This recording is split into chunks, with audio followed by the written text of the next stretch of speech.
Right mga kamukil, no? So galing tayo ng Tago mga kamukil. Sasahod tayo, no? Umalis ako kanina mga kamukil, alas 4:20, no? Dumating ako dito sa Davao.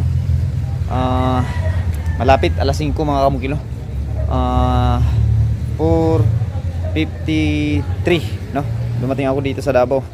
So update tayo mga kamukil dito sa Davao project. Ayan, napapansin nyo mga kamukil, halos kompleto na yung ating pagbabakal sa beam, no? Ayan, halos kompleto na siya. So doon banda, palibot na mga kamukil, no? Palibot na. Tapos dito sa pangalawang beam, yan, no? Grabe, lapit yung mga beam nya mga kamukil. Ayan, no? Isa, dalawa, tatlo, mga apat doon. Yan. So ito mga bakal na to mga kamukil, yung nakikita nyo na kompleto na, kulang na lang support bar. Ito mga kamukil, napapansin nyo, meron na tayong support bar nilagay dito sa gitna. Ayan, o, hanggang dito siya.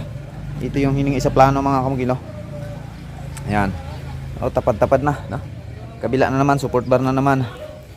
So lahat na nakikita nyo, ito dito papunta mga kamukil, meron yung support bar papunta dyan. O sasaluin naman siya ng support bar doon, papunta dito. Ayan, 16mm pa rin yung gamit natin mga kamukil, no? Sa lahat ng mga main bar natin, 16mm yung ating nilagay ng mga support bar. Yung may mga main bar kasi dito mga kamukil na 12mm ipapalagay tulad nito. 12mm yan, no? Papunta dito, 12mm din yan. So lahat ng mga support bar niyan, 12mm din gamitin natin. Yan, total. Pero yung nilagay doon sa plano mga kamukil, yung support bar lang yung 12mm. Pero sobra kasi yung mga 16mm mga kamukil, kaya yun na lang yung ginagamit ko na support bar natin. Yan, ito na yung pinaka-porma, balkoni. Yan na, kulang na lang dyan mga kamukil is paglalatag na lang ng steel deck, no? So may hinihintay pa akong signal mga kamukil na ilalatag. Although kanina sana mga kamukil, pwede na umpisahan paglatag to ng steel deck. So napapansin nyo mga kamukil, yung may mga kahon, nakikita nyo mga kamukil, yun lang lalatagan natin ng steel deck, no? So kukunti na lang yung ano, parang halos beam na yung makikita natin. Yan, no? So hindi na magano galakihan tong bahay mga kamukil. Yan, papansin nyo, mula lang dyan sa corner na poste, papunta dyan sa corner na poste, oh. Ang liit. So grabe yung beam, ang dami. Tapos kung dito tayo, ito yung bandang likuran mga kamukil, no? Na beam.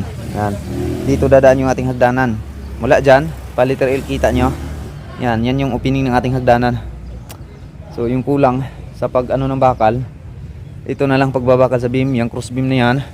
Tapos ito para sa hagdanan, no? Yan na lang yung kulang. Pagkatapos niyan mga kamukil, may hinihintay akong signal para ilatag yung steel deck na yan.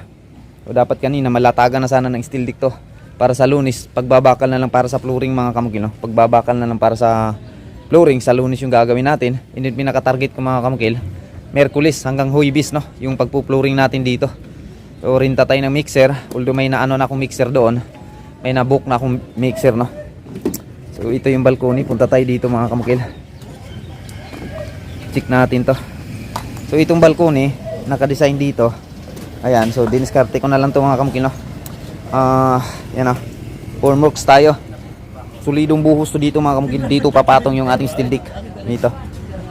So solidong buhos siya, papatong natin yung steel deck natin dito. Itong level na to mga kamukil, ito na yung level ng ating flooring talaga. Yan, yan na yung pinaka outer ng ating form.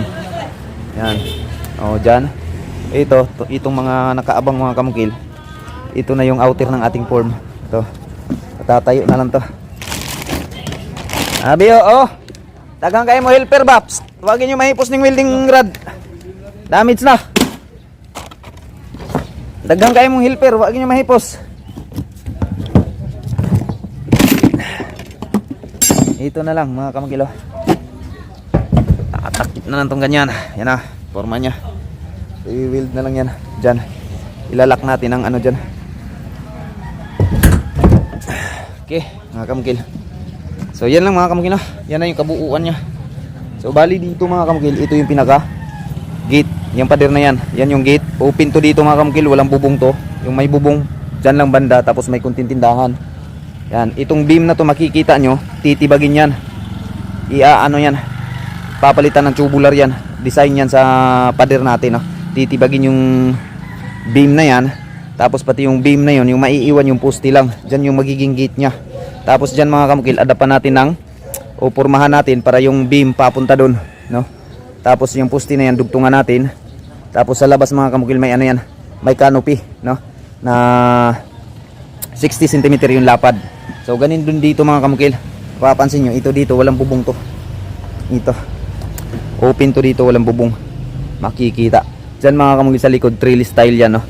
So ito lang yung pinakamatagal. Pag mabuhusan to mga kamukil, target ko dito sa baba 2 linggo. Matatapos namin to 2 linggo itong sa baba. So yung matitira dito, yung mga pintor natin, yung pinakahuling matitira. Tapos lipat na naman tayo ng ibang project mga kamukil, no? Okay, yan lang mga kamukil. Ito yung pinaka view dito mga kamukil, oh. Nakaka-corner siya. So lahat ng mga bahay dito, ayan, lalaki. So pagpatuloy ito sa second floor mga kamukil, napakataas nito, no? Ang ganda, ganda ng view nito. Ayan, ah. So yan lang mga kamukil, yung ating update Davao project. Thank you, maraming salamat mga kamukil.